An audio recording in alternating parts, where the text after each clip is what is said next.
வணக்கம் நேயர்களே, ஆயுத எழுத்திற்காக நான் கார்கே. தாவேக்காவுடைய 2ஆம் ஆண்டு தொடக்க விழா இன்னைக்கு. தாவேக்கா தலைவர் நடிகர் விஜய் பேசுனதா ஹாட் டாபிக்கா மாறி இருக்கு. இளைஞர்களை மட்டுமே கொண்டிருக்கக்கூடிய கட்சி அப்படின்லாம் விமர்சிக்கிறீங்க.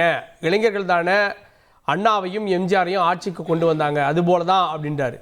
67 77 போல ஒரு மாற்றம் ஏற்படும் அப்படின்னு அவர் குறிப்பிடுகிறார்.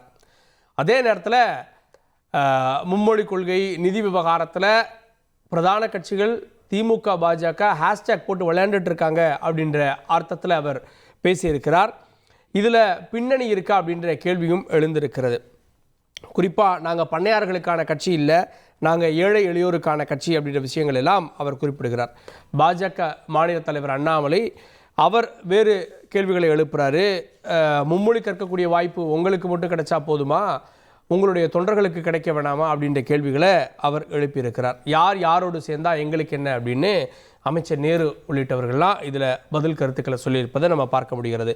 அரசியலில் விஜயை ஓரம் கட்ட மேட்ச் ஃபிக்ஸிங் நடக்கிறதா அப்படின்னு விவாதிக்க இருக்கிறோம். சிறப்பு விருந்தினர்களோடு நம்முடைய தமிழ்நாடு முஸ்லீம் லீக் தரப்பிலிருந்து விஜய் ஆதரவு நிலைப்பாட்டுடன் திரு முஸ்தபா நிகழ்ச்சிக்கு அவரை வரவேற்கிறேன். தொடர்ந்து நம்முடைய தமிழக வெற்றிக் கழகத்திலிருந்து கொள்கை பரப்பு செயலாளர் திரு ராஜ்மோகன் அவரை நிகழ்ச்சிக்கு வரவேற்கிறேன். விடுதலை சிறுத்தைகள் கட்சியினுடைய துணை பொதுச் செயலாளர் திரு வன்னியரசு அவரையும் நிகழ்ச்சிக்கு வரவேற்கிறேன். நான் முதல்ல திரு வன்னியரசு அவர்கள்ட்ட, இன்னைக்கு நடந்துட்டு இருக்குது ஒரு விளையாட்டு மாதிரி இருக்கு, ஹேஷ்டேக் போட்டு ட்விட்டரில் ட்ரெண்ட் பண்ணுறது எல்கேஜி யூகேஜி ஸ்டூடெண்ட்ஸ் மாதிரி இருக்கு அப்படின்ற குற்றச்சாட்டை பெருசாக வைக்கிறாரு. இது ஒரு வகையில் பேசி வச்சுட்டு பண்ணுறதோ அப்படின்ற சந்தேகத்தை அவர் எழுப்புறாருல. முதல்ல தமிழக வெற்றி கழகம் முதலாண்டு முடிந்து ஓராண்டு முடிந்து 2வது ஆண்டில் எடுத்து வைக்கின்ற தமிழக வெற்றி கழகத்திற்கு விடுதலை சிறுத்தைகள் கட்சியின் சார்பாக முதலில் என்னுடைய வாழ்த்துக்களை தெரிவித்துக் கொள்கிறோம். இன்றைக்கு அவர் அந்த 2வது ஆண்டு விழாவில் அவர் பேசிய அந்த 15 நிமிட உரையை நான் கேட்டேன். அவருடைய உரையினுடைய முக்கிய அம்சமே அவர் பாஜகவோடு மேட்ச் ஃபிக்ஸிங் பண்ணிட்டு தான் பேசுகிறார் அப்படிங்கிறத நான் புரிந்து கொள்ள முடிகின்றது. ரொம்ப அவர் அந்த மும்மொழி கொள்கை தொடர்பாக அவர் பேசும்பொழுது இந்திங்கிற வார்த்தை சொல்லல, ஆனால் மாநிலத்திற்கு அவர்கள் மொழியை பேசுறதுக்கு அவர்களுக்கு உரிமை இருக்குது, நீங்கள் திணிக்கக்கூடாது அப்படின்னு சொல்கிறாரு. அது சொல்லிவிட்டு அதுக்கடுத்து என்ன ஒரு தொண்டர்களுக்கு என்ன சொல்ல வர்றாரு, அடுத்து என்னை போன்ற நான் விடுதலை சிறுத்தைகள் கட்சியும் கூட இல்லைன்னு வச்சுக்கோங்களேன். அது இல்லாமல் பொதுவானவர்களுக்கு ஒன்றிய அரசு மீதான அந்த கண்டனம், நீங்கள் இந்த மாதிரி செய்யக்கூடாது, இதற்கு எதிராக நாங்கள் ஒரு போராட்டம் நடத்துவோம், தமிழக வெற்றி கழகம் ஒரு போராட்டத்தை முன்னெடுக்கும் அப்படின்னு நாங்களாம் எதிர்பார்த்தோம். அது அப்படி அந்த மாதிரியே அவர் திட்டத்தை கொடுத்து நிதியை கொடுக்க வேண்டியது கடமை, வாங்க வேண்டியது நீங்க தான் அப்படின்றாரு. அதாவது அவருக்கு இருக்கிற தர்ம சங்கடம் நான் புரிஞ்சிக்க முடியுது. அந்த மேட்ச் ஃபிக்ஸிங்கில் நான் அதை புரிஞ்சிக்க முடியுது. அதனால் நான் அவரை நான் தர்ம சங்கடத்துக்கு ஆளாக்க விரும்பலை. நான் என்னுடைய கேள்வி என்னென்னா, அதை சொல்லிட்டு ஹேஷ்டேக் போட்டு விளையாடுறாங்க அப்படிங்கிறது எவ்வளவு ஒரு தமிழ்நாட்டுடைய உரிமையை அல்லது தமிழ்நாட்டு மக்களுடைய உணர்வுகளை மரியாதைக்குரிய விஜய் அவர்கள் எவ்வளவு மோசமாக கொச்சைப்படுத்துகிறார் அப்படிங்கிறத நான் பார்க்குறேன். ஏன் இதை சொல்கிறேன் அப்படின்னா, இன்றைக்கி ஒரு ஆடும் ஓனாயும் சண்டை போடுது அப்படின்னா 2 பேரும் விளையாண்டுட்டு இருக்கிறாங்க அப்படின்னு சொல்லிட முடியுமா? பாஜக என்கின்ற அந்த ஒன்றிய அரசு எவ்வளவு ஒரு ஆதிக்கம் செலுத்தி மாநிலத்தினுடைய உரிமைகளை, மாநிலத்தினுடைய அத்தனை உணர்வுகளை ஒடுக்குகிறது அப்படின் போது 2ஐயும் ஒன்னா பார்ப்பது என்பது அபத்தமா இல்லைங்களா? ஒன்றிய அரசினுடைய அதிகாரத்தையும் மாநில அரசையும் ஒன்றா இது கேட்குற இடத்துல இருக்கிறோம். ஒன்றிய மாநில அரசுகள் இன்னைக்கு நாங்கள் நிதி தொடர்பாக கேட்குறோம், எங்களுக்கு கல்வி உரிமை வேணும்னு கேட்குறோம். இன்னைக்கு அந்த உரிமைகள்லாம் நீங்கள் ஒன்றிய அரசு மையப்படுத்தப்பட்டது, அதாவது உரிமைகள் எல்லாமே குவிக்கப்பட்டிருக்கு ஒன்றியத்தில். அப்போ அதை எதிர்த்து கேள்வி கேட்பது, எதிர்த்து போராடுவது அப்படிங்கிறது நீங்கள் ஹேஷ்டேக் போட்டு விளையாடுறது அப்படின்னா எப்படி சரியா இருக்கும்? கையில் கிடைக்கின்ற ஒவ்வொன்றையும் ஆயுதமாக்குவோம். சோசியல் மீடியாக்களில் அது இன்னைக்கு அது போகுது அப்படின்னா அது ஹேஷ்டேக் போட்டு கோ பேக் மோடி அப்படின்னு சொல்கிறாங்க, கெட் அவுட் மோடின்னு சொல்கிறாங்க. கெட் அவுட் மோடின்னு சொன்னால் இவங்க என்ன சொல்கிறாங்க, கெட் அவுட் ஸ்டாலின் சொல்கிறாங்க. இதுக்கு நடுவில் ஒருத்தர் வந்து கெட் அவுட்டு மோடி ஸ்டாலின் சொல்லி சொல்கிறாரு. இது இது இது யாருக்கு ஆதரவாக இருக்கும்? நீங்கள் ஏதாவது ஒரு பக்கம் நிற்கணுமா இல்லைங்களா? நீங்கள் வந்து மாநில அரசுக்கு கொடுக்க வேண்டிய நிதியை கொடு, இதுதான் அந்த கோரிக்கை. இது வந்து வெறும் திமுகவுடைய கோரிக்கை இல்லை விடுதலை சிறுத்தைகளுடைய கோரிக்கை இல்லை, தமிழ்நாடு முழுக்க எழுப்பப்படுகின்ற கோரிக்கை, தமிழர்களுடைய கோரிக்கை. எங்களுக்கு 2142 கோடி ரூபா தர வேண்டியது இருக்குங்க, அதை கொடுங்கன்னு நம்ம சொல்கிறோம். இதற்கு கொடுக்கலன்னு கெட் அவுட் மோடின்னு நம்ம சொல்கிறோம். அப்போ நீங்கள் கெட் அவுட் ஸ்டாலின் சொல்லி பாஜக சொல்லுது அப்படின்னா, நடுவில் நாத்தாக்கா போன்ற கட்சிகள் வந்து கெட் அவுட் மோடி ஸ்டாலின் அப்படின்னு சொல்கிறது மூலமாக என்ன என்ன பிம்பத்தை கட்டமைக்கிறாங்க? அதே தான் வந்து தாவேக்காவும் மரியாதைக்குரிய விஜய் அவர்களும் அதை வந்து கட்டமைக்க முயற்சிறாங்க. நீங்கள் எந்த பக்கம் இன்னைக்கு வந்து நீங்கள் வந்து கொடுக்கல அப்படின்னா ஆணித்தரமா சொல்லுங்க, கொடுக்கலங்க, நீங்கள் கொடுக்கணும் அப்படின்னு சொல்றதை விட்டுட்டு நீங்கள் வந்து அங்கேயும் இல்லை இங்கேயும் இல்லை, அங்கே பாயாசம் இங்கே பாசிசம் அப்படின்னு சொல்றது வந்து ஒரு அவங்களுக்குள்ள இருக்கிற ஒரு புரிந்துணர்வு ஒப்பந்தத்தை நான் புரிந்து கொள்ள முடிகின்றது. விஜய் அவர்களுடைய அல்லது தாவேக்காவுடைய புரிந்துணர்வு ஒப்பந்தத்தை நான் புரிந்து கொள்ள முடியும். கேட்போம். நம்முடைய கொங்கு இளைஞர் பேரவையினுடைய முன்னாள் சட்டமன்ற உறுப்பினர் திரு தனியரசு அவர்கள் இணைந்திருக்கிறார். அவரையும் நிகழ்ச்சிக்கு வரவேற்கிறேன். வன்னியரசு பிளஸ் தனியரசு. இந்த புறம் திரு ராஜ்மோகன்கிட்ட இந்த கேள்வி. திரு ராஜ்மோகன், இது எவ்வளோ பெரிய உரிமை பிரச்சனை, எவ்வளோ பெரிய போராட்டம் போயிட்டு இருக்கு, அதை விளையாட்டுன்னு சொல்லி கொச்சப்படுத்துறீங்க அப்படின்றாரு வன்னியரசு. தொடர்ந்து ஜனநாயக முற்போக்கு சக்தியாக ஒடுக்கப்பட்டோரின் குரலாக ஒலிக்கிற விடுதலை சிறுத்தைகளினுடைய வாழ்த்துக்கு நன்றியை சொல்லிக்கொண்டு, அவர் கேட்ட கேள்வி நியாயமான கேள்வி. ஒன்று சொல்கிறேன், வெறும் 13 நாட்கள் ஆட்சியில் இருந்தது பாஜக, அப்புறம் 13 மாதம் மட்டுமே ஆட்சியில் இருந்தது பாஜக. அதை ஆகப்பெரிய சக்தியாக இந்தியா முழுக்க கொண்டு போய் தோளில் சுமந்தது திமுக. எப்போதெல்லாம் அவர்கள் மதவாதத்தை கையில் எடுத்தார்களோ அப்போதெல்லாம் கூட்டணி கணக்கு போட்டு அவங்களை ஆதரித்தது திமுக. இப்போ இந்தி திணிப்பை பற்றி ஒரு முறை தான் கூட்டணியில் இருந்திருக்காங்க. அதாவது கேள்விக்கு நீங்கள் ஒரு 30 செகண்ட் எடுத்தா பதிலுக்கு ஒரு 30 செகண்ட் தர மாட்டீங்களா? அவங்க கூட்டணியில் இருந்த போதெல்லாம் அவங்க செட் பண்ண பொலிட்டிக்கல் நரேட்டிவ் இருக்கு பாருங்க, அதை போல ஒரு திரைக்கதர்சனத்தை நீங்கள் பார்க்க முடியாது. மிக முக்கியமான பாயிண்ட் இங்கே வர மும்மொழி கொள்கையை பற்றி தெளிவாக சொல்லிட்டார் தலைவர்.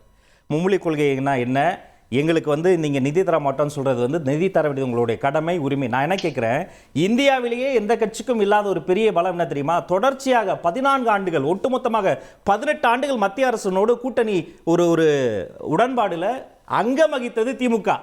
இன்னைக்கு இந்திக்கு அனுகூலமாக இருக்கக்கூடிய 351 இந்திய அரசு சட்டம் இருக்கு பாருங்க, அது இந்தியை வளர்ப்பதற்காக ஒரு வழிவகை செய்திருக்கிறது. அதற்கு எதிராக திமுகவினுடைய எம்பிஸ் பாராளுமன்ற ராஜ்யசபா லோக்சபாலையோ என்ன பண்ணீங்க? அப்ப இதுதான் அவங்க பண்ண மாட்டாங்க, உறுதியாக சொல்லிட்டாங்க மத்தியில் இருக்கிறவங்க. அது பாசிசம், அவனை கையை காமிச்சே நான் விட்டுருவேன், என்னோட உரிமைகளை விட்டுருவேன். இது பாயாசம், இதை தான் சுட்டிக்கும். இதுக்கு பிறகு தான் செட்டிங். அப்புறம் நீங்க கேட்டீங்களே, எஸ் இது சென்சிட்டிவ் பிரச்சனை. இந்த சென்சிட்டிவ் பிரச்சனையில ஹேஷ்டேக் போடுறதாங்க கோமாளித்தனம்.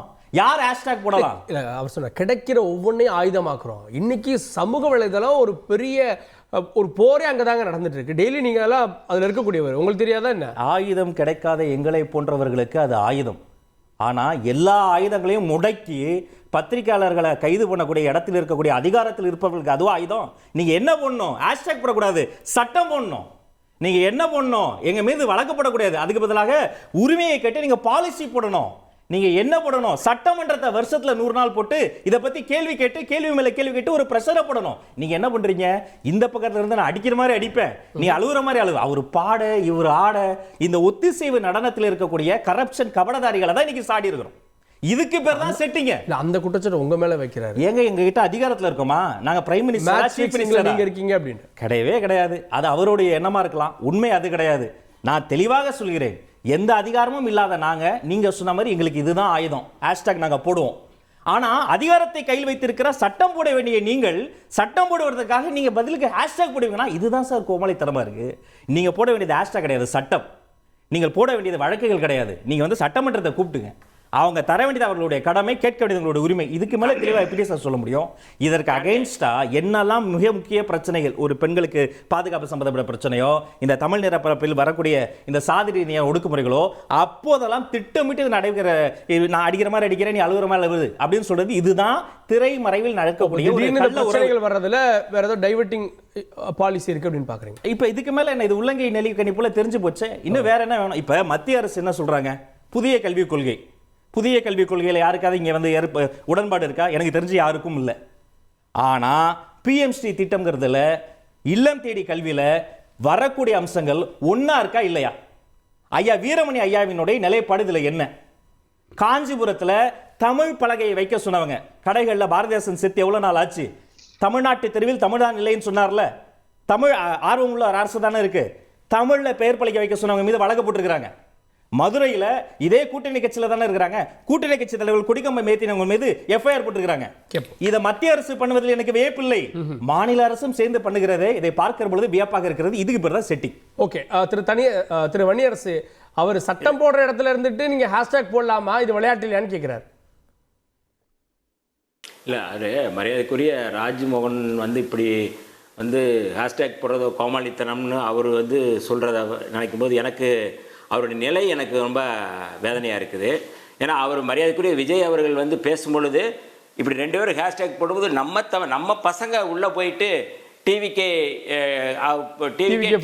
ஏதோ ஹேஷ்டேக் போட்டாங்க அப்படின்னு சொல்லி அவரே அதை வந்து பெருமையாக சொல்கிறாரு. அப்போ அதை கோமாளித்தனம் சொல்கிறாரா? விஜய் ரசிகர்கள் செய்கிறத அல்லது விஜய் கட்சியில் இருக்கிற தோழர்கள் செய்கிறத வந்து கோமாளித்தனம் சொன்னால் நீங்கள் இதை வந்து பேசலாம். ஒன்று. ரெண்டாவது ரொம்ப முக்கியமாக என்னென்னா, இன்றைக்கு சட்டம் போட்டு அதை ஏற்றுக்கொள்கின்ற நிலையில் பாஜக இருக்குதா? அவர் தெரியுதான்னு பேசுகிறாரா தெரியாமல் பேசுகிறாரா எனக்கு தெரியல. இன்னைக்கு சட்டம் போடுறோம் அப்படின்னா அந்த சட்டத்தை ஏற்றுக்கொள்கிற நிலைமையில் ஒன்றிய அரசு இருக்கா? குறைஞ்சபட்ச சட்டமன்றத்துக்கு தீர்மானம் போடுங்கன்றார் சார். இருக்கு இல்ல ஏங்க, இந்த தீர்மானங்கள்லாம் ஏற்கனவே வந்து 1937 67 எல்லா இடங்களையும் போராட்டம் நடத்தி பல பேர் வீரச்சாவு அடைந்திருக்கிறாங்க. நடராஜன் போன்ற தாளமுத்து போன்றவர்கள் நிறைய பேர் வீரச்சாவு அடைந்திருக்கிறாங்க. அப்ப இது எல்லாமே செட்டிங்க. அப்ப தமிழ்நாடு அரசு தமிழ்நாடு அப்படிங்கிறது வந்து முழுக்க முழுக்க இந்தி திணிப்பு அப்படிங்கிறதுக்கு எதிரான நிலைப்பாடை தொடர்ச்சியா எடுத்துட்டு இருக்கு. திமுக நிலைப்பாடு அதுதான், விடுதலை சிறுத்தைகளோட நிலைப்பாடு அதுதான், இன்னைக்கு வர அதுதான் நம்ம தொடர்ச்சியா இருக்கிறோம். இந்தி திணிக்க கூடாது அப்படிங்கிறது எங்களுடைய நிலைப்பாடு, திமுக நிலைப்பாடு அதுதான், இடதுசாரிகள் நிலைப்பாடு அதுதான். இது செட்டிங்கா இருக்க முடியுமா? இது தமிழ்நாட்டுடைய உணர்வு சொல்லிறேன். ரொம்ப சேஃப் ஜோன்ல விளையாடுறீங்களோ இல்ல யார் பக்கம் சொல்லாம விளையாடுறீங்க? அப்படி சேஃப் ஜோன்லாம் கிடையாதுங்க. நாங்க ஓபனாவே வேணாமா சொல்லி உங்களுக்கு வேண்டாம் வெளிப்படையா சொல்லி முடிச்சிடுறேன் ப்ளீஸ். முடிச்சுங்க திரு வன்னியரசு முடிச்சிடுறேன் ப்ளீஸ், நான் சொல்லி முடிச்சிடுறேன். இல்ல இது அப்ப நீங்க வந்து ஒன்றிய அரசு நிதி கொடுக்க மாட்டேது அப்படின்னா அது குறித்து வந்து எந்த போராட்டமும் நடத்தல. நீங்க வந்து அதற்கான முனைப்புகள் இல்லை. கூடுதலா வந்து நீங்க வந்து இவர் சொல்றாரு எல்லா பள்ளிகளையும் வந்து நீங்க எல்லா இடங்களையும் வந்து தமிழ் இல்லைன்னு சொன்னா தமிழ்ல தான் பெயர் பலகை வைக்கணும்னு அரசாணை பிறப்பித்தது கலைஞர் அரசு. விடுதலை சிறுத்தைகள் உள்ளிட்ட இயக்கங்கள் தமிழ் பாதுகாப்பு இயக்கம் நடத்தி தமிழ்ல தான் பெயர் வைக்கணும்னு சொன்னோம். ஆனா மரியாதைக்குரிய விஜய் அவருடைய படங்களுக்கு என்ன பேர் வச்சிருக்காங்க? Beast, master. ஏங்க இதெல்லாம் நீங்க பேசலாமாங்க?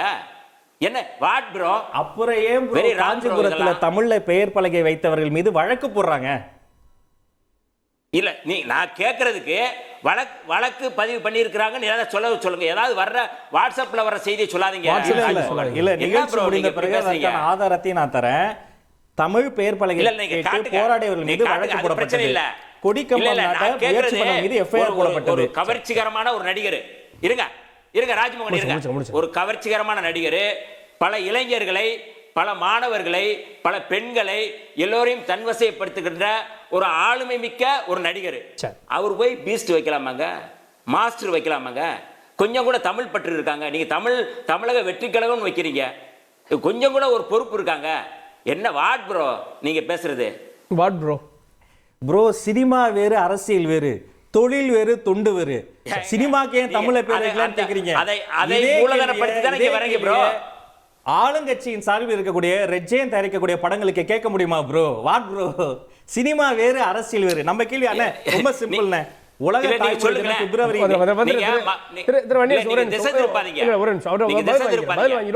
தொழில் வேறு, அரசியல் வேறு. அதுல நம்ம ரொம்ப தெளிவா இருக்கிறோம். உலக தாய்மொழி தினம் பிப்ரவரி 21 இப்போதுதான் கடந்து போச்சு. வங்காளத்துல உருது மொழி திணிப்பிற்காக எதிராக போராடி உயிர் நீத்த 4 பேர்னால பிப்ரவரி 21 உலக தாய்மொழி தினம் சர்வதேச கொண்டு போயிட்டாங்க. ஜனவரி 25 தோழர் சுட்டி காமிச்சார்ல, எத்தனை தோழர்கள், எத்தனை ஈகையர், எத்தனை மொழிப்போர் தியாகிகள். ஒவ்வொரு கூட்டத்திலும் அவர்களுக்கு நாங்கள் மலரஞ்சலி செலுத்தி அவர்களில் நாங்கள் வந்து புகழ்ந்து பாடி எங்கள் கொள்கை தலைவராக தந்தை பெரியார்ல இருந்து அண்ணல் அம்பேத்கர்ல இருந்து எல்லாரையும் நாங்க சுட்டி காமிச்சு நிறுவி எக்ஸிபிட் பண்ணி மிக தெளிவான ஒரு பாதையில் போயிட்டு இருக்கோம். ஆனா ராஜ்மோகன் முடிச்சிட்டு ராஜ்மோகன் பதில் இல்ல. எது பதில் இல்ல, இதுதான் பதில். நான் சொல்றேன், நீங்க சுட்டி காமிச்சீங்கல்ல, இந்தி திணிப்புக்கு எதிராக தமிழக வெற்றி கழகம் ஏதாவது போராட்டம் நடத்தியிருக்கா? போராடி நடத்த போறீங்களா? இந்தி திணிப்புக்கு எதிராக இந்திய அரசியலமைப்பு சட்டம் 351 எதிராக டெல்லியில் கூட்டணியில் இருந்து 18 ஆண்டுகள் கூட்டணியில் இருந்து திமுக ஏதாவது டெல்லியில பண்ணிருக்கா? பாராளுமன்றத்துல பண்ணிருக்கா? ஆட்சிக்கே வராத எங்களை கேள்வி கேட்கிறீர்கள். கண்டிப்பாக போராடுவோம், கண்டிப்பாக போராடுவோம், அதுல மாற்று கருத்து கிடையாது. இந்தி திணிப்புக்கு எதிரானவர்கள் எதிராக தான் நாங்க நிற்கிறோம், போராடத்தான் போகிறோம். ஆனால் நாடாளுமன்றத்துல எதுவுமே பண்ணாம இங்க வெளியில வந்து மட்டும் பேசுவோம், மற்ற விதங்களை பேசுவோம். இல்ல இல்ல அந்த கேள்வி ஒரே ஒரு பதில் இல்ல, மற்ற பார்வை வாங்கிறோம். மரியாதைக்குரிய நண்பர் ராஜ்மோகன் வந்து இருங்க, நான் சொல்லி முடிச்சிடுறேன். ராஜ்மோகன் போராடி இருக்கீங்களான்னு கேட்கிறாரு. அவர் வந்து என்னை விட முழுமையா வரலாறு தெரியும். ஆனா அந்த இயக்க கட்சியில இருந்ததுனால அதை மறைச்சு அவர் பேசுறாரு. இன்றைக்கு நாடாளுமன்றத்துல இந்தி அப்படிங்கிற ஒரு திணிப்பு நாடாளுமன்றத்துல கேக்குறாங்க. அண்ணா பேரறிஞர் அண்ணா அவர்கள் காலத்தில் இருந்து இந்தி திணிப்பு எதிராக களத்தில் போராடியது மொழி போரை பற்றி தெரியும். நாடாளுமன்றத்தில் என்ன பண்ணாங்க? இல்ல, நான் சொல்லி முடிச்சிடுறேன், தயவு செய்திருங்க. நாடாளுமன்றத்தில் ஜவஹர்லால் நேரு வாக்குறுதி கொடுக்கிறாரு. யார்கிட்ட கொடுக்கிறாரு? தமிழ்நாட்டுக்கு தான் கொடுக்கிறாரு, தமிழ்நாட்டு முதலமைச்சருக்கு தான் கொடுக்கிறாரு. நீங்கள் ஏற்றுக்கொள்கின்ற வரை இப்ப வாங்க இப்ப வாங்க போராட்டத்தில் 2014 வாங்க, ஓகே ஓகே 2009க்கு வாங்க. ஓகே நீங்களும் இந்த திணிப்பு இருக்குல்ல, ஓகே இருக்கா இல்லையா? சரி, ஓகே, கேப்போம். நான் திரு தனியரசு அவர்கள்ட்ட பாத்தீங்கல்ல, விஜய் அவர்களை தமிழ்நாட்டின் புதிய நம்பிக்கையா பார்க்கிறாரு திரு பிரசாந்த் கிஷோர். எப்படி பார்க்குறீங்க? ஐயா, தமிழ்நாட்டில் ஒரு நடிகர் புதிதாக ஒரு கட்சி ஆரம்பித்திருக்கிறார். அந்த கட்சிக்கு பெயர் தமிழக வெற்றி கழகம். தமிழக வெற்றி கழகத்தை வழிநடத்துவது ஒரு இந்தி வட மாநிலத்திலிருந்து பிரசாந்த் கிஷோர்னு ஒரு இந்திக்காரர் வந்து அதை வழிநடத்துகிற அளவுக்கு வழிநடத்துறாரா, ஆலோசனை சொல்றாரா சார்? ஆலோசனை வழிநடத்துறவர் அவர் தான் சீஃப், எல்லாமே அவர் தான் பாஸ். அப்ப இந்த தமிழக வெற்றி கழகத்துக்கு முதலாளி பீகார்ல இருந்து ஒரு இந்திக்காரர் வருகிறார். அந்த இந்திக்காரரை மேடையில் வைத்துக் கொண்டு இந்தி மும்மொழி கொள்கையை நாங்கள் ஏற்க மாட்டோம் என்று தமிழக வெற்றி கழகத்தின் தலைவர் விஜய் ஒரு மேடையில ஹிந்திக்கு எதிர்ப்புங்கிற வார்த்தைக்கு சொல்றதுக்கே பயப்படுறாரு. காரணம், பிரசாந்த் கிஷோர் அவருடைய இந்தி முதலாளி கூடவே இருக்கிறார். அப்ப இந்தி முதலாளி பிரசாந்த் கிஷோரை வச்சுக்கிட்டு இந்திக்கு எதிராக அல்லது தமிழ்நாடு இந்தியை ஏற்காது, தமிழ்நாடு 2 மொழி கொள்கையை மட்டும்தான் நாங்கள் ஏற்போம், இந்தியை ஒருபோதும் தமிழ்நாட்டில் நாங்கள் அனுமதிக்க மாட்டோம் என்று தமிழக வெற்றி கழகம் அந்த மாநாட்டுல ஒரு தலைவன் பிரகடனப்படுத்தல. தலைவனை விடுங்க, அதுக்கு கீழே வர அதுல 2-3 நிர்வாகிகள் பேசுறாங்க, அவர்கள் கூட பேசல. எங்க நம்ம ராஜ்மோகன் கூட பேசல. அப்ப இப்ப நீங்க என்ன இப்ப எதுக்காக தமிழக வெற்றி கழகம் பேரை வச்சுக்கிட்டு வடநாட்டுக்காரர் தலைமையில நீங்க கட்சி வழிகாட்டுதல நடத்திக்கிட்டு இந்தின்னு பேர் சொல்ல மாட்டீங்க? அப்படி பாத்தீங்கன்னா பிரசாந்த் கிஷோர் எல்லா கட்சிக்கும் தான் வழிகாட்டியா இருந்தது. என்னை கேட்க விடுங்க, 2021 திமுகவினுடைய தலைவராக இருந்தது, முதலாளியாக இருந்தது. அப்ப பிரசாந்த் கிஷோர் ஒத்துக்கிறீங்களா? 4 ஆண்டுகளுக்கு முன்பு திமுகவுக்கு அவர் தான் தலைவரா? 4 ஆண்டுகளுக்கு முன்பு திமுக கூட்டணிக்கு அவர் தான் பாஸா? அவர் ஒரு ஆலோசகர், அவ்வளவுதான். இருங்க ராஜ்மோகன் இருங்க. நாங்க வந்து திமுக கூட்டணியில ஒரு வேலைக்காரரா வடநாட்டுக்காரரை கொண்டுட்டு வந்து வேலைக்கு வச்சிருக்கிறோம். இங்க எத்தனையோ இந்திக்காரர்கள் இங்க வந்து உடல் உழைப்பு தொழிலாளிகள் இருக்கிற மாதிரி இங்க தமிழ்நாட்டுல திராவிட முன்னேற்ற கழகம் கிஷோரை ஒரு கூலிக்காரராக இங்க வேலைக்கு பயன்படுத்தணும். அதுல என்ன இதெல்லாம் மறைக்கல. ஆனா நீங்க வழிகாட்டுகிறீங்க. இல்ல அண்ணனுக்கு ஒரே ஒரு வேண்டுகோள், வார்த்தை மட்டும் யாரையும் சிறுமைப்படுத்தி சொல்ல வேண்டாம். யாரும் கூலிக்காரர்களும் இல்லை, யாரும் எஜமானரும் இல்லை, எல்லாரும் தோழர்கள் தான். நீங்க வடநாட்டு தொழிலாளர்களை அவங்களை வந்து கூலிக்காரர்கள் சொல்றது அந்த வார்த்தை சாய்ஸ் ஆஃப் வேர்டே தப்பு. டெமோக்ராட்டிக்கலி ஒரு சின்ன வேண்டுகோள், அப்படி சொல்லாதீங்க. சரி, தொழிலாளர் சொல்றேன், அப்படி சொல்லுங்க, பணியாளர் அப்படி சொல்லுங்க.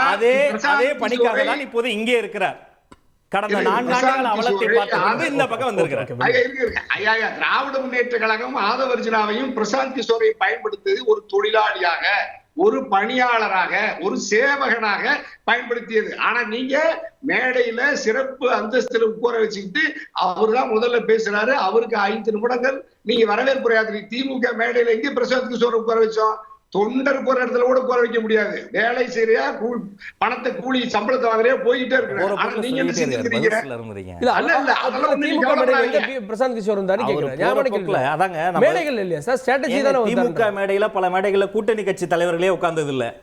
எத்தனை திருமணங்கள்ல, எத்தனை பொது நிகழ்ச்சிகள்ல, எத்தனை பொது நிகழ்ச்சிகள்ல இவர் வந்து இப்படி ஈக்குவல் ஷேரிங் பண்ணியிருக்கிறாங்க. இந்த மேடையை பொறுத்த வரைக்கும் இது கட்சி ஆண்டு விழா. இந்த மேடையை பொறுத்த வரைக்கும் அவர் ஒரு கட்சியினுடைய நிறுவனர். அந்த கட்சி நிறுவனரா தான் நாங்க வந்து ஸ்பெஷல் கெஸ்டா கொண்டு வந்தோம். ஆமா, ஒரு மாநில கட்சியுடைய நிறுவனரா வந்திருக்காரு. அங்க அவருக்கு ஈக்குவலான அறிவார்ந்த, அறிவுத்துறை சார்ந்த ஆலோசனை சொல்லக்கூடியவங்களை பக்கத்தில் வைத்துக் கொள்வது சரியான விஷயம் தான். நீங்க யாரும் மாசம் கிடையாது, யாரும் தொழிலாளியும் கிடையாது. All R equal. கார்கேயா ரொம்ப கவனமா கேளுங்க. பிரசாந்த் கிஷோர் சொல்றாரு, தமிழக வெற்றி கழகமும் அவருடைய நம்முடைய அந்த இவரு பிரசாந்த் கிஷோரோட கட்சியும் ஒரே கொள்கையை கொண்டிருக்கிறதாம். அப்ப பிரசாந்த் கிஷோருடைய கொள்கை என்னன்னு வாழ்க்கையில எங்கேயாவது பீகார்லயோ இந்தியாவில அல்லது தமிழ்நாட்டுல வந்து பிரசாந்த் கிஷோரோட கொள்கை என்ன, அவருடைய கட்சியினுடைய கொள்கை என்ன, விஜயனுடைய கொள்கை என்ன, இருமொழி கொள்கையை பத்தி பேசும்போது பிரசாந்த் கிஷோர் ஏத்துக்கிட்டாரு. உங்க பிரசாந்த் கிஷோர் ராஜ்பவன் சொல்லுங்க. நீங்க தமிழ்நாட்டுல பாராளுமன்றத்துல கொத்தா செத்து மிகப்பெரிய மொழி போர்னா நீ உலகத்துல பார்க்க முடியாத போர 64, 65 இருந்து 67 வரைக்கும் நடத்தி ஒரு மிகப்பெரிய ஆட்சி அதிகாரத்துக்கு அண்ணா பேரறிஞர் வர்றாரு. அந்த பேரறிஞர் அண்ணாவோட நீங்க உங்க விஜய் ஒப்பிட்டுக்கிறீங்க. விஜய்க்கும் பேரறிஞர் அண்ணாவுக்கு மலைக்கும் மடுவுக்குமான இடைவெளியாது தெரியுமா? ஒரு வார்த்தை அண்ணாவுன்னு எழுதி பழகணும். முதல்ல அண்ணாவனா என்னன்னு, தந்தை பெரியார்னா என்னன்னு அதையும் பேசுவோம். ஒரு வரியாவது பதில் விடுங்க. இல்லைங்க, அதாவது இன்னும் நான் நீதி கட்சியில இருந்து நான் வரலாறு இன்னும் நல்லா பேசுவேன். அதுல எந்த மாற்றம் கிடையாது. பெருமைதான். மொழிப்போரினுடைய ஈகையர்கள் எங்களுடைய மொழிப்போர்ல இன்னைக்கு வந்து விஜய்க்கு என்ன தெரியும்னு கேட்கிறேன். அதே தான் நானும் கேட்கிறேன். மொழிப்போரினுடைய ஈகையர்களுடைய தியாகத்தை வைத்து அதிகாரத்தை பெற்ற இந்த பயனாளர்கள் இதுவரைக்கும் என்ன செஞ்சாங்க? ஏன் 351 ஒரு வார்த்தை பேச மாட்டீங்க?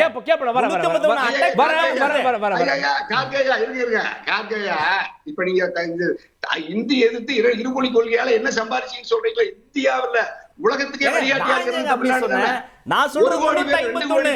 அந்த 351ன்ற இலக்கமே அவங்க வாயில வர மாட்டேங்குது.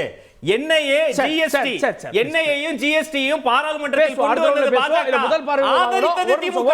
ஒரு நிமிஷம் தனியரசு நான் வர ப்ளீஸ் திரு முஸ்தபாட்ட பிகேவை கொண்டு வரதால என்ன மெசேஜ் சொல்ல நினைக்கிறார்? பிகே வந்து ஒரு ஸ்ட்ராட்டஜிஸ்டா வந்தாரு போனார். இன்னைக்கு அவரோட மேடையை பகிர்ந்திருப்பது இன்னும் ஒரு படி மேல போய் நாங்க தேசிய அளவில் ஒன்று சேர்ந்து செயல்பட போறோன்றப்போ என்ன மெசேஜ் சொல்ல விளைகிறார் விஜய்? என்னன்னு கேட்டிங்கன்னா சார், இந்த தனியார் சன்னன் சொல்கிற மாதிரி இன்றைக்கி உள்ள பாஸ் தான் நாளைக்கு முந்தானத்து போன வாரம் வரைக்கும் ஸ்டாலினுக்கு பாஸாக இருந்தார். அதை மறந்துட்டு பேசுகிறேன். ஸ்டாலின் வந்து எங்கே நின்றுட்டு சார் நான் பேச விட்ருங்க தயவு செய்து அண்ணன் தனியார் சன்னன் பேச விட்ருங்க. ஸ்டாலின் வந்து எந்த இடத்துல டீ குடிக்கணும், எந்த இடத்துல வந்து பஸ்ல தொங்கணும், என்ன பாட்டு பாடணும், இதெல்லாம் சொல்லி கொடுத்தது அண்ணன் பி கே அண்ணன் தான். அதை மறந்துட்டு தான் பேசுறீங்க.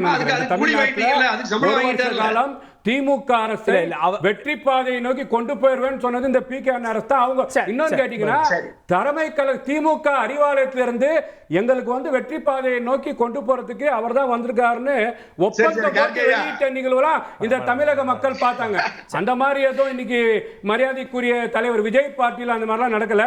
இவங்களாம் என்ன நினைப்பாங்க உடனே ஏன் அவர் வந்து மோடின்னு சொல்லல, ஏன் ஸ்டாலின்? நான் கேட்குறேங்க, இந்த மொழி பிரச்சனையை கொண்டு வர்றது மோடி அரசாங்கம், இது சாமானியனுக்கும் தெரியும். இதை வந்து இங்க நாடகம் ஆடி காட்டுறது திமுக அரசாங்கம். நான் கேட்கிறேன், ரோட்ல நின்றுட்டு இல்ல திமுக பாஜகன்னு சொல்லல, ஏன் ஹிந்தின்னு கூட சொல்லல? நான் கேட்கிறேன் சார் இந்த பிரச்சனை இப்போ வந்து பாத்தீங்கன்னா என்ன மொழியை வந்து திணிக்கிறாங்க? அவங்க சொல்ல வேண்டிய இதெல்லாம் சொல்லிட்டு சொல்றாங்க. நீங்க அத விஜய் சொல்லலன்றப்போ அதுல என்ன செய்தி இருக்குன்னு நான் கேக்குறேன். நான் சொல்றேன், சாமானியர்களுக்கு புரியக்கூடிய செய்தியை நீங்க சொல்ல நினைக்கிறீங்க. நான் கேட்க நீங்க வந்து பாத்தீங்கன்னா திமுக அரசாங்கம் இந்த விஷயத்துல ஆக்கப்பூர்வமான செயலை செய்யணும் சார்.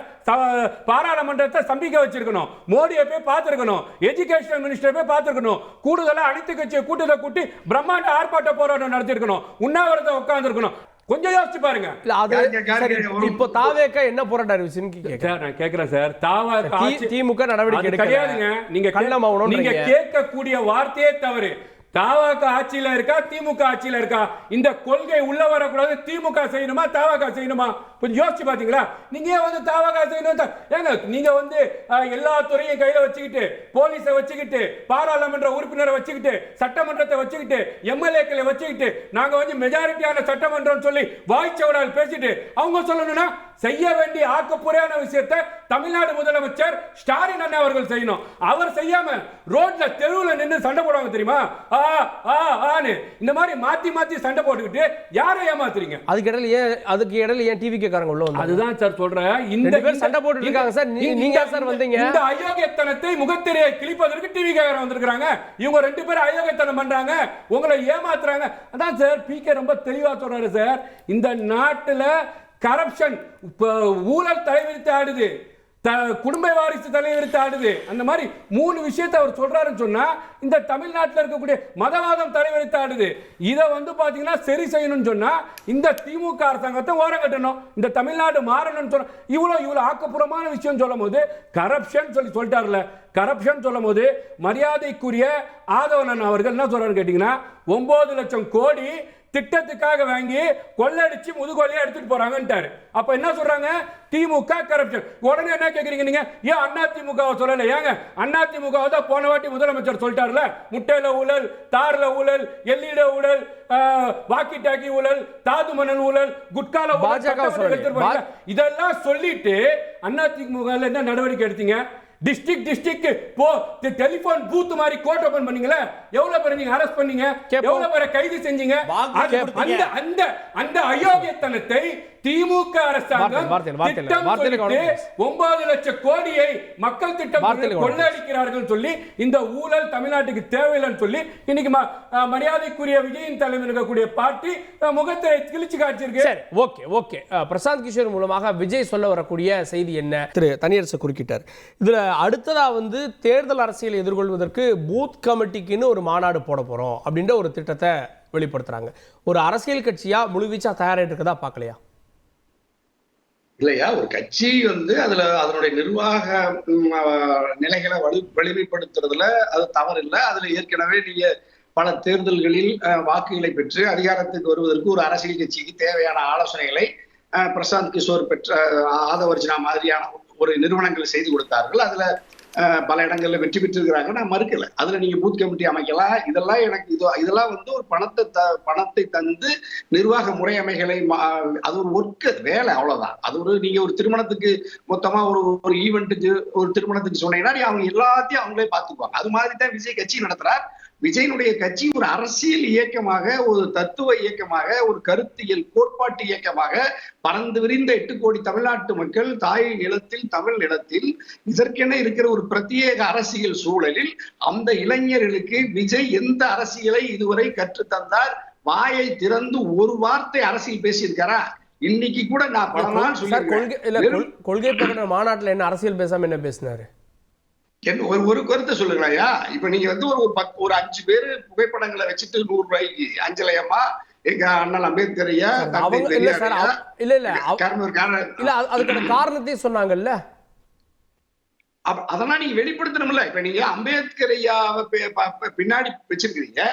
அம்பேத்கர் ஐயாவினுடைய கருத்தியல் சுதந்திரம், ஜனநாயகம், மக்களாட்சி, தனிமனித உரிமை, மாநில உரிமை குறித்து விஜய் எங்கேயாவது ஒரு வார்த்தை பாஜக மோடி அரசு ஆளுகிற நேரத்துல அல்லது இந்த கருத்தியலை எல்லாம் நான் தான் சரி செய்ய போறேன்னு சொல்ற எங்க பிரசாந்த் கிஷோரும் நம்ம விஜய் எல்லாம் ஒரு இடத்திலாவது பாஜக மோடி அரசு சர்வாதிகார அரசு அல்லது அரசியல் சாசன முறை அமைப்புகளுக்கு எதிராக செயல்படுகிறது, மாநில உரிமைகளை பறிக்கிறது, தமிழ்நாட்டின் மும்மொழி கொள்கையை நாங்கள் நிராகரித்து வந்த நிலையில் இப்பொழுது அதை கட்டாயப்படுத்தி நமக்கு வரவேண்டிய நிதி 2152 கோடியை ஒன்றிய பாஜக கல்வி அமைச்சர் நீங்கள் மும்மொழி கொள்கையை இந்தியை ஏற்றுக்கொண்டால் தான் நிதியை விடுவிப்பேன் என்று சொல்லுகிறாரே, அது குறித்து ஒரு வார்த்தை தமிழக வெற்றி கழகத்தினுடைய அறிக்கையோ அதனுடைய தலைவர் விஜயோ பேசியிருக்காரா? மக்களுக்காக ஒரு வார்த்தை பேசாத வர்ற பணத்தை கொடுக்க வேண்டியது அவங்க கடமை, வாங்க வேண்டியது உங்க உரிமை.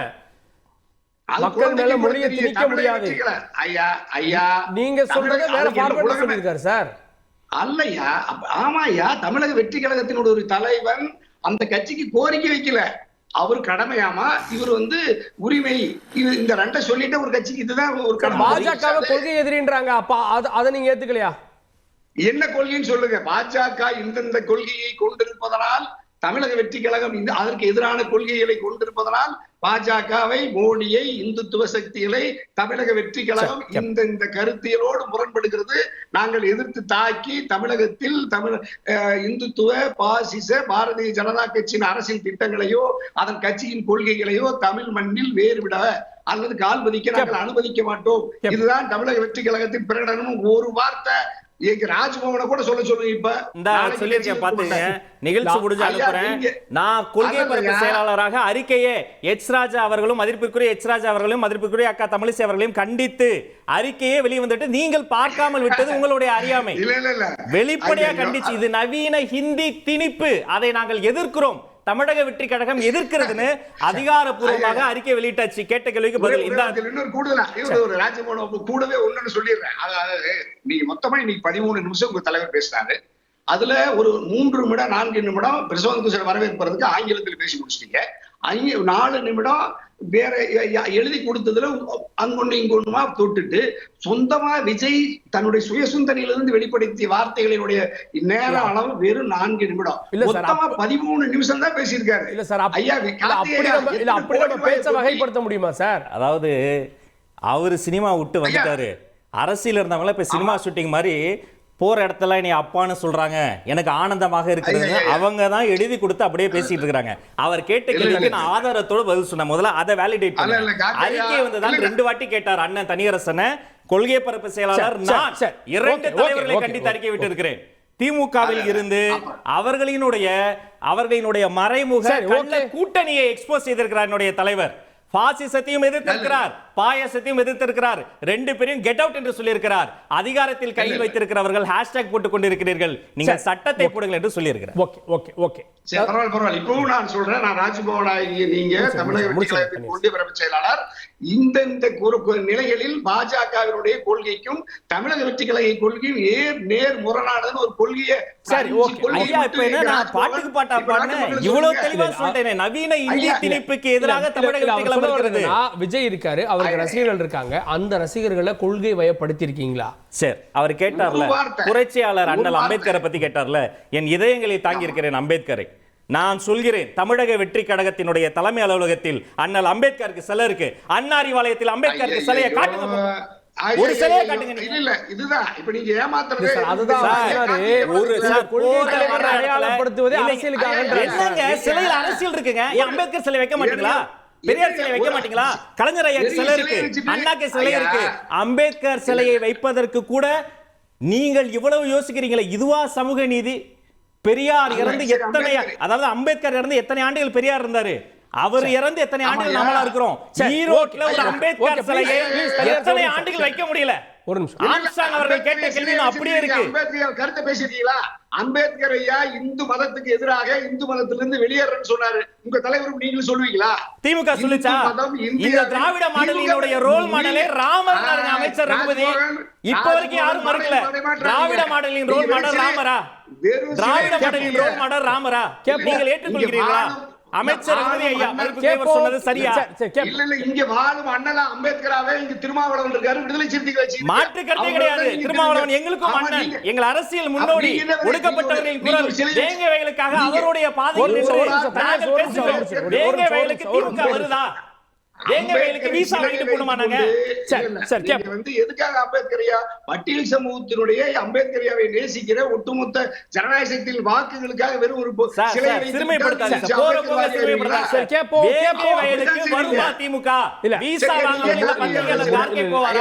நாங்கள் நிற்கிறோம், ஒடுக்கப்பட்டவர்களின் குரலாக. அண்ணன் நாங்கள் நிற்கிறோம். ப்ளீஸ், நான் திரு வன்னியரசிட்ட 67 77 இளைஞர்கள் சக்தியால் ஆட்சி மாற்றம் ஏற்பட்டது. இன்னைக்கு விஜய் பின்னாடி ஒரு இளைஞர் கூட்டம் இருக்கு. வீட்டில் ஒருத்தருக்கு விஜயை பிடிக்குது, வீட்டுக்கு பிடித்த ஒருவரா விஜய் இருக்காரு அப்படின்றாரு. அப்போ அது இந்த 26 சாத்தியம் இல்லையா? இல்லை, அதில் எந்த மாற்று கருத்தும் இல்லை. அதாவது தமிழ்நாட்டில் வந்து நிறையா ரசிகர்கள் இருக்காங்க. ரசிகர்களை வந்து விஜய் ரசிகர்களாக இருக்கிறாங்க. விஜய் ரசிகர்கள் வந்து அரசியல் படுத்தப்பட வேண்டும் என்பதில் வந்து நடிகர் விஜய் அவர்களுக்கு ஒரு ஆர்வம் இருக்குது. அந்த அடிப்படையில் வந்து இந்த உத்தியை வந்து கையாளுறாரு அப்படிங்கிறத நான் வந்து அதை ஒரு பாசிட்டிவாக பார்க்குறேன். ஆனால் அந்த அரசியல் படுத்துதல் அப்படிங்கிறது எதை நோக்கி போகுது அப்படிங்கிற கேள்வி தான் நான் வைக்கிறேன். நான் இன்னைக்கு இந்தியா முழுக்க வந்து இந்து ராஷ்டிரம் அமைக்கணும் அப்படிங்கிறத பாஜகவினுடைய இலக்கு. அதான் ஒரு மொழி ஒரு நாடு, அது இந்து ராஷ்டிரம்.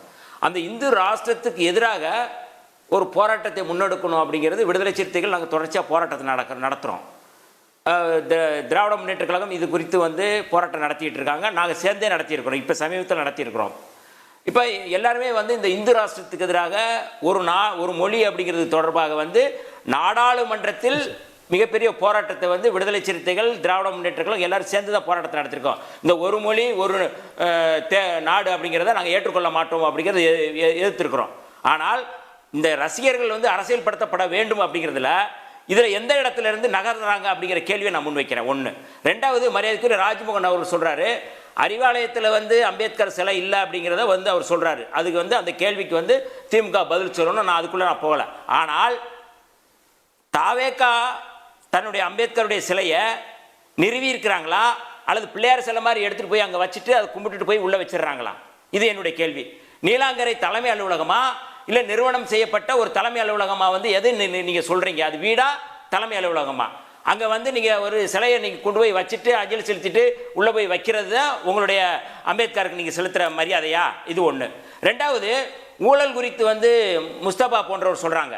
என்னுடைய கேள்வி இதுதான். அதாவது பிப்ரவரி 2, 2000 வந்து கொடைக்கானல் பிளசன்ட் ஸ்டே ஹோட்டல் வழக்கில் வந்து மரியாதைக்குரிய ஜெயலலிதா அம்மையாருக்கு தண்டனை கொடுக்கப்படுகிறது. ஆனால் மரியாதைக்குரிய விஜய் அவர்கள் 2011 ஜெயலலிதா அம்மையாரை சந்தித்து அதிமுகவுக்கு ஆதரவு கொடுத்தார். அப்போ ஊழல் குற்றச்சாட்டில் தண்டனை பெற்ற ஒரு தண்டனை குற்றவாளியை சந்தித்து ஆதரவு கொடுக்குறாரு அப்படின்னா ஊழல் குறித்து அவருடைய பார்வை என்னவா இருக்கு அப்படிங்கிறது என்னுடைய கேள்வி.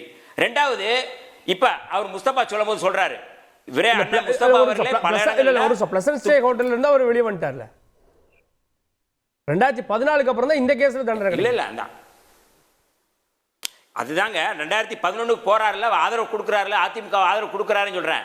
அப்போ வந்து நீங்கள் வந்து 2007 வந்து அந்த வழக்கில் வந்து சம்மந்தப்பட்ட தருமபுரி 3 மாணவிகள், பல்கலைக்கழக மாணவிகள், வேளாண் பல்கலைக்கழக மாணவிகள் வந்து உயிரோடு எரித்து கொல்லப்பட்டாங்க. அந்த வழக்கு தொடர்பான இதில் தான் அந்த அதிமுக காரங்க அதில் மரண தண்டனை கொடுத்தாங்க. இந்த வழக்கு தொடர்பான நீண்ட ஒரு பயணம் இருக்குன்னு சொல்கிறேன் நான். நீங்கள் வந்து ஒரு அந்த குற்றவாளி அப்படிங்கிறது ஜெயலலிதா அம்மையார் வந்து ஊழல் குற்றவாளின்னு சொல்லி நிரூபிக்கப்பட்டது. நீங்கள் அவர்களை போய் ஆதரிக்கிறீங்க. அப்போ ஊழல் தொடர்பான என்ன பார்வை? இவரே வந்து நடிகர் விஜய் அவர்களே அண்ணா சாரை போய் டெல்லியில் போய் சந்திச்சாரு, ஆதரவு கொடுத்தாரு. அதுக்கப்புறம் அவருடைய பார்வை என்னவா இருக்குது? அது எதுவுமே இல்லையே. இல்லை, ஊழல் தொடர்பான ஒரு சும்மா செலக்டிவா பேசுறது அப்படிங்கிறது வேற. அது விட்டுருங்க. இவர் அண்ணன் முஸ்தபா அவர்களே துப்பாக்கி படத்தில், பீஸ்ட் படத்தில் வந்து முஸ்லீம்களை வந்து தீவிரவாதிகளை சித்தரிச்சாங்க, கொச்சைப்படுத்தினாரு அப்படின்னு இவரே ஒரு போராட்டம் நடத்தியிருக்கிறாங்க. போராட்டம் நடத்தினாரான்னு தெரியல, எதிர்ப்பு தெரிவிச்சாரு. இன்னைக்கு உள்துறை அமைச்சகம் ஒய் பிரிவு பாதுகாப்பு ஏன் கொடுத்திருக்கு அப்படிங்கறத வெளிப்படையா அறிவிக்க முடியுமா அவங்களால?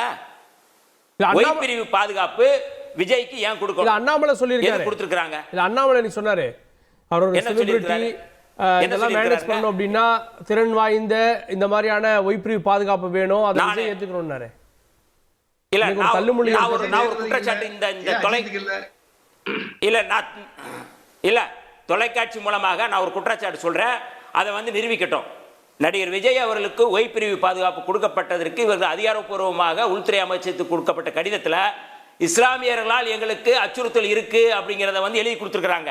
அந்த அடிப்படையில் தான் அவங்களுக்கு வந்து ஒய் பிரிவு பாதுகாப்பு கொடுத்துருக்கு. இதை இல்லை நான் வெளியிட சொல்லுங்க பாப்போம். தாவேகா தான் எங்களுக்கு பாதுகாப்பு அச்சுறுத்தல் இருக்கு, எங்களுக்கு பாதுகாப்பு வேணும்னு சொல்லி இருக்கிறாங்க உள்துறை அமைச்சகத்தில். உள்துறையே அவங்களுக்கு வரக்கூடிய தகவலின் அடிப்படையில் உங்களோட ரெக்வஸ்ட் லெட்டர் மட்டும் வாங்கிட்டு பாதுகாப்பு கொடுக்கலாம். 2 வகை இருக்கு. திரு முஸ்தபா, திமுக பாஜக இப்படி மோதி கொண்டிருக்கக்கூடிய சூழல்ல விஜய்க்கான ஸ்பேஸ், தாவேக்கான ஸ்பேஸ் கம்மியாயிருது அரசியல் அப்படின்னு நினைக்கிறீங்களோ? அதான் மேட்ச் ஃபிக்ஸ் சொல்றதுக்கு முன்னாடி தனியார் நம்ம வன்னியரசன் வந்து போற போக்குல அப்படியே ஒரு பொய்யை வந்து அப்படியே பரப்பி விட்டு போறார். ஒரு பெரிய செய்தி நிறுவனத்தில் ஒரு லட்சக்கணக்கான நேயர்களை பார்க்கக்கூடிய இடத்துல முஸ்லீம்களுக்கு வந்து இடையூறு இருக்குது, அவங்களால ஆபத்து இருக்குது, அதனால கேட்டேன்னு சொல்கிறாரு. நான் கேட்குறேன், சமூக நீதி இப்போ திருமாவளவன் அண்ணனே கேட்கும் போது விஜய் கேட்கல, அது தானாக கொடுத்தாங்க சொன்னால் அது என்ன புரோட்டோக்கால்னு நம்ம அவங்க கொள்கை பொறுப்பு சில மரியாதைக்குரிய ராஜ்மோகன் அண்ணன் சொல்ல வச்சுக்கோங்களேன். அப்படி இருந்திருந்தால் நீங்கள் வந்து பார்த்தீங்கன்னா அனைத்து இயக்கத்துக்கான தலைவர் திருமாவளவன் அவர்கள் பார்த்துட்டு வேடிக்கை பார்த்தீங்களா? இந்த மாதிரி ஒரு பொய்யை வந்து நீங்கள் வந்து ஆதாரம் இல்லாமல் ஒரு இடத்துல சொல்கிறது வந்து மிகப்பெரிய தவறு. இன்னொரு ஒரு பொய்யை சொல்கிறாரு, அவங்க குற்றவாளியாக நிரூபிக்கும் போது போய் பார்த்தாங்கன்றார். அப்போ அவங்க தண்டனை கைதியே கிடையாது, தண்டனை பெற்றவர்களே கிடையாது. அது ஒரு பொய்யை போடுறாரு. இந்த இடத்துல அந்த ஒரு குண்டை போடுறாரு. மூணாவது போடுறாரு, நாங்களாம் வந்து பார்த்தீங்கன்னா அம்பேத்கரை வச்சிருக்கிறோம், பெரியாரை வச்சிருக்கிறோம், அதெல்லாம் வந்து பார்த்தீங்கன்னா நாங்கள் சிலையாக வைக்கல, புலியார் மாதிரி கும்பிடல, அவங்க கொள்கையை பென்றோன்றோம். அந்த கொள்கையை பென்ற கூட்டணியில் தான் இந்த பக்கத்து தெருவில் எங்களுக்கு பக்கத்து ஸ்டேட் டிஸ்ட்ரிக்டில் இருக்கக்கூடிய மானாமதுரையில் புல்லட் ஓட்டினாங்கன்னு கையை வெட்டினாங்க. என்ன பண்ணீங்க? இங்கே திருவண்ணாமலையில் விவசாயம் பண்ணுறாங்க பட்டியலின மக்கள் சொல்லி ட்ரோனில் ரசாயனம் போட்டாங்க. குடிக்கிற தண்ணியில மனித கழிவை கலக்குனாங்க. உங்க அந்த கூட்டணியில ஒட்டிட்டு இருக்கீங்க. நீங்க சொல்றீங்களே திமுகவையும் பாஜகவையும் ஒரே கோட்ல, திமுகவும் பாஜகவும் ஒரே கோட்டில் தான் இருக்கு. நீங்க வந்து பாத்தீங்கன்னா இஸ்லாமியர்கள் இடையூறு, இஸ்லாமியர்கள் வந்து தாக்குதலுக்கு உள்ளாக போறாங்க, அதனால வைப்புரிமை கேட்கிறேன்னு சொல்றது வந்து தவறான கருத்து. இந்த மாதிரி தவறான செயலை விடுதலை சிறுத்தையின் தலைவர் மரியாதைக்குரிய நாங்க பெரிதும் மதிக்கிறோம். விடுதலை திருமாவளவன் ஐயா ஒருபோதும் சொல்றது இல்ல. இந்த மாதிரி நான் உங்களையும் மதிக்கிறேன். இந்த மாதிரி பொய் பிரச்சாரத்தை என்ன பாத்தீங்கன்னா நீங்க முஸ்லிம்கள் மீது தவறான சித்தாந்தத்தை நீங்க திமுக கொடுத்து பேசுங்க. நாங்க விடுதலை சிறுத்தையை மதிக்கிறோம், திருமாவளவனை மதிக்கிறோம். அதனால இந்த மாதிரி சேட்டவாதி அடிக்காதீங்க. இல்ல ஒரே நிமிஷம். இல்ல அதுல பொலிட்டிக்கல் பாஜக ஏதோ ஒரு ஆவல்ல ஒரு ஆசையில ஒய்பிரிவு கொடுத்திருக்காங்க. அடுத்த நாள் விவாதம் வந்துச்சு. பாத்தீங்கன்னா சல்மான் கான் வந்து பாஜக மாவட்ட செயலாளர் சார், ஷாருக் கான் வந்து பாஜக தலைமை கழக செயலாளர். என்ன சார் பேசுறீங்க? நீங்க வந்து வைப்பிரிவு கொடுத்த தமிழ்ல எத்தனை 79 பேருக்கு வைப்பிரிவு கொடுத்திருக்காங்க சார். அதுக்கான முழு விவரம் அவர் சொல்லுவார். மரியாதை தனியரசு கேட்டார், ஏன் ரஜினி கொடுக்கல, ஏன் கமல் கொடுக்கல, திமுக ஏன் அஜித் கொடுக்கல கேட்டார். ஐயா அர்ஜுன் சம்பத் ஐயாக்கு மாநில காவல்துறை பாதுகாப்பு கொடுத்தது ஐயா அர்ஜுன் சம்பத் இலக்கிய அணி திமுக செயலாளரா சார்? பொட்டன்ஷியல் த்ரெட் இருந்து ரிவ்யூ கமிட்டிக்கு போய் ரிவ்யூ கமிட்டில பொட்டன்ஷியல் த்ரெட் உண்மையிலே த்ரெட்னு ரிவ்யூ பண்ணி அதன் பிறகு இது செக்யூரிட்டி சம்பந்தப்பட்ட விஷயம். இவர்கள்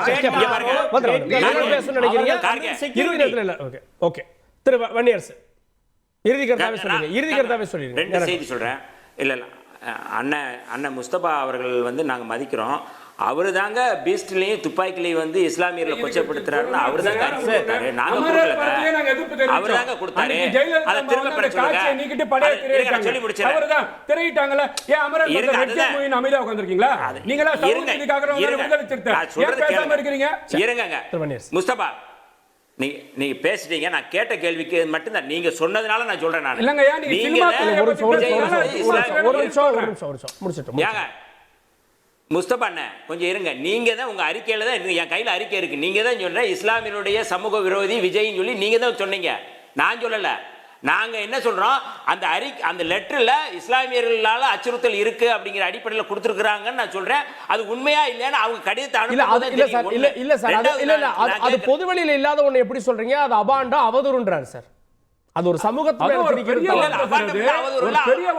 ஒரு சமுதாய விஜயை போய் தாக்குது எவ்வளவு ஒரு நிமிஷம் இல்ல, நான் சொல்லலங்க. நான் சொல்லல. ஆதாரத்தை காட்டுங்க. ஆதாரத்தை காட்டுங்க. ஆதாரம் இல்லாம தயவு செய்து பேசாதீங்க. சரி சரி ஓகே ஓகே ஓகே ஓகே தவறா பேசாதீங்க. ஓகே ஓகே எங்களுக்கு மனசு புண்படுது. பேசாதீங்க. நீங்க ஐயா தயவு செய்து பேசாதீங்க. முஸ்லிம்களுடைய ஆதாரத்தை காட்டுங்க. ஐயா ஆதாரம் இல்ல இல்ல இல்ல இல்ல விட்டுருங்க. ஆதாரம் இல்ல ப்ளீஸ் ப்ளீஸ் ப்ளீஸ். நாங்க விஜய கொல்றோம். நாங்க இந்த இல்ல டாபிக் டைவர்ட் ஆகுது. நோ நோ எங்களால எங்களால இல்ல வேண்டாம். தனியரசு மட்டும் போறேன். ரெண்டு பேரும் கட் பண்ணுங்க. தனியரசு மட்டும் இறுதி கருத்து. வேண்டாம் கூல் டவுன். தனியரசு மட்டும் இறுதி கருத்து. நான் வரேன் தனியரசு மட்டும் இறுதி கருத்து. Vanniyarasu please please. இல்ல கொஞ்சம் நான் திரும்ப வரேன் புரிஞ்சுங்க. இல்ல ஒரு ஜனநாயக நாட்டுல பல கட்சி ஆட்சி முறையமை இருக்கிற ஒரு தேர்தல் ஜனநாயக ஒரு நடிகர் கட்சிக்கு துவக்கிறத நமக்கு ஒண்ணும் மாற்றுக்கிறது இல்லை. ஆனா அந்த கட்சி எந்த கருத்தியலை அல்லது நாட்டு மக்களுக்கு அது எந்த நலனை எதன் வழியில் இந்த மக்களை வழிநடத்துகிறது என்கின்ற பிரகடனப்படுத்தவும் இல்லை. அதன்படி அது வழிநடத்துவதற்கான ஆயத்த ஏற்பாடுகளை எதுவும் செய்யாம வருகிற 2026 சட்டமன்ற பொது தேர்தலில் போட்டியிட்டு எல்லா தமிழ்நாட்டு மக்களும் தன்னுடைய ரசிகர்களும் குடும்பமா ஓட்டு போடுங்க, நான் முதலமைச்சராகிறேன்னு வர்றாருல்ல. இதை விட ஒரு சதி, இதை விட ஒரு சூழ்ச்சி, இதை விட ஒரு பேராசை ஒரு நடிகனுக்கு இந்தியாவிலே உலகத்தில் யாருக்கும் இல்லாத பேராசை விஜய்க்கு வந்திருக்கிறது. இதை தமிழ்நாட்டு மக்கள் கட்டாயமாக 200 கோடி ரூபாய் சம்பளத்தை விட்டுட்டு வர்றாரு சார். அதை விட இது அதிகமான லாபம் வரும்னு தானே வர்றாரு. தமிழ்நாட்டுல முதலமைச்சரானா எவ்வளவு வருமானம் வரும்னு விஜய் தெரியாதா என்ன? விஜய் வாக்குமூலம் தந்ததற்கு நன்றி. ஆல்ரெடி இருக்கக்கூடிய அரசியல் தலைவர்கள் அண்ணனுக்கு நன்றி. ஒப்புதல் வாக்குமூலம் தந்ததற்கு அதை விட பெரிய லாபம் வருதுன்னா ஆட்சியில் இருக்கக்கூடியவர்கள் கொள்ளையாக கொள்ளையடித்து பல்லாயிரம் கோடி சுருட்டுவதை ஒப்புதல் வாக்குமூலமாக தந்திருக்கிறார். வேகமா பதில் சொல்லிடுறேன். இன்டர்னல் மீட்டிங்ல நான் என்னுடைய தோழர்களுக்கு நாங்கள் எல்லோரும் சேர்ந்து அம்பேத்கரிய வழியில் நின்று அம்பேத்கரிய பயிலரங்கங்கள் நடத்திக்கிட்டு தான் இருக்கிறோம். அம்பேத்கரிய பாதையில் தான் நிற்கிறோம். நான் என்னுடைய தலைவருக்கு கொடுத்த முதல் புத்தக பரிசே அம்பேத்கரினுடைய சாதை அளித்து ஒழித்தல் பற்றிய புத்தகம் தான் அமர்த்தியா சென்னினுடைய முன்னுரையோடு சேர்த்து கொடுத்தேன். அவர் ஆச்சரியப்பட்டு அதில் இருக்கக்கூடிய தரவுகளை குறித்து என்னிடம் பேசினார். பனையூர் தலைமை அலுவலகத்தில் மட்டுமல்ல எல்லா இடத்திலையும் அம்பேத்கரிய சிந்தனைகளை கொண்டு போறோம். ஆனா குறைந்தபட்சம் அண்ணா சாலைக்கு வா, இங்க வாங்கவான்னு சொல்றாங்க. அண்ணா அறிவாலயத்தில் இதுக்கு மேலேயாவது அம்பேத்கர் சிலையை வைக்க சொல்லுங்க. ஒய் பிரிவு பாதுகாப்பு என்பது அது செக்யூரிட்டி சம்பந்தப்பட்ட விஷயம். ஊழல் இது முக்கியமான பாயிண்ட். ஊழலை பத்தி நாங்க பேசலன்றாங்க. யாருக்கும் நாங்க சாப்பிட கிடையாது. முதன்மை சக்தி நாங்க தான். எந்த கட்சியும் கூட்டணி நாங்கள் எதிர்பார்க்கவில்லை. முதன்மை சக்தி தமிழக வெற்றி கழகம். எங்களை முதன்மையாக ஏற்றுக்கொள்வோடு வேண்டுமானால் அதாவது 2026ங்கிறது ஒரு முக்கியமான தேர்தல். அந்த தேர்தலில் இந்தியா முழுக்க பாஜக வந்து எல்லா இடங்கள்லையுமே பல பிளேயர்ஸ் இறக்கி விடுது. அதில் தமிழ்நாட்டில் நாத்தாக்கா ஒரு பிளேயரு, விஜய் ஒரு பிளேயரு, ரெண்டு பேரும் இறக்கி விடுறது வந்து பாஜக தான். ஆர்எஸ்எஸ் ஒரு கிளை அமைப்புகளாக அந்த ரெண்டு அமைப்புகளும் தமிழ்நாட்டில் வந்து உருவாக்கி இருக்கிறாங்க அப்படிங்கிறத விடுதலை சிறுத்தைகளுடைய பார்வை. ஆர்எஸ்எஸ் செயல் திட்டத்தை நடைமுறைப்படுத்தக்கூடிய ரெண்டு நாத்தாக்காவும் தாவேக்காவும் அந்த அமைப்புகளோடு தொடர்ச்சியாக வந்து செயல்படுவதன் மூலமாக தான் இன்னைக்கு இதற்கான வேலைகளை செய்கிறாங்க. கங்கனா ரணாவத்துக்கு எப்படி வந்து பாதுகாப்பு ஒய் பிரிவு பாதுகாப்பு கொடுக்குறாங்களோ அதுதான் விஜய்க்கும். சரி, ஓகே முஸ்தபா, ஒரு இது வந்து பார்த்தீங்கன்னா இந்த மாதிரி வந்து பாஜகவையும் தாவாக்கையும் அவங்க வந்து ஒரே கோட்டில் வந்து திணிக்கணும் பார்க்குறாங்க. கண்டிப்பாக தமிழ்நாட்டில் திமுக பாஜகவின் உறவை தமிழ்நாட்டு மக்கள் புரிஞ்சிருக்கிறாங்க. இன்றைக்கி வந்து பார்த்தீங்கன்னா திமுக தமிழ்நாட்டு வரலாறுலேயே வந்து ஜாதி சண்டையும் மத சண்டையும் திமுக ஆட்சியெல்லாம் வரலாறு தொட்டு நடந்துட்டு இருக்காது. கோயம்புத்தூராக இருந்தாலும் சரி, நீங்கள் தென்காசியாக இருந்தாலும் சரி, இன்றைக்கி வந்து பார்த்தீங்கன்னா திருப்பரங்குன்றம் இருந்தாலும் சரி, இதையெல்லாம் மக்கள் வந்து தமிழ்நாட்டில் மதவாத ஜாதி தீர்வு காண வேண்டும் என்றால் கண்டிப்பாக விஜய் ஆதரிப்பார். ஓகே, தாவேகாவின் விஜயின் அடுத்த திட்டம் என்ன, பிரசாந்த் கிஷோருடைய அடுத்த வியூகம் என்ன, பொறுத்து பார்க்கலாம். பாத்தில் இந்த சிறப்பு நன்றி. பார்த்தவங்களுக்கும் நன்றி. நீங்களே தொடர்ந்து இணைந்தீர்கள் தந்தி தொலைக்காட்சியுடன்.